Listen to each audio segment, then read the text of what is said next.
మీకు తెలుసా చెక్కతో కూడా గోరింటాకు పెట్టుకోవచ్చని? అవును, ఈ చెక్కతోనే మనకి ఎర్రగా పండే గోరింటాకును పెట్టుకోవచ్చు. రీసెంట్‌గా నేను షేర్ చేసిన వీడియోలో సున్నం వేశాను. దాంట్లో చాలామంది చెప్పారు మాది సెన్సిటివ్ స్కిన్, చిన్న పిల్లలకి పెట్టొచ్చా అని.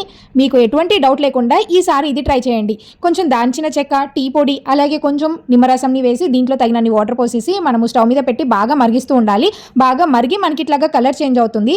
ఈ వచ్చిన లిక్విడ్‌ని స్టోర్ చేసుకోవచ్చు మనం ఫ్రిడ్జ్‌లో సంవత్సరం పాటైనా కానీ ఈజీగా ఉంటుంది. ఎప్పుడు కావాలంటే అప్పుడు దీన్ని కొంచెం లిక్విడ్‌ని పక్కకు తీసుకొని దీంట్లో ఎర్రటి కుంకంని వేసి బాగా మిక్స్ చేసుకొని చక్కగా చేతులకి పెట్టుకున్నాము అంటే 5 నిమిషాల్లో ఇది ఆరిపోగానే మనకి ఎర్రగా గోరింటాకు పండుతుంది.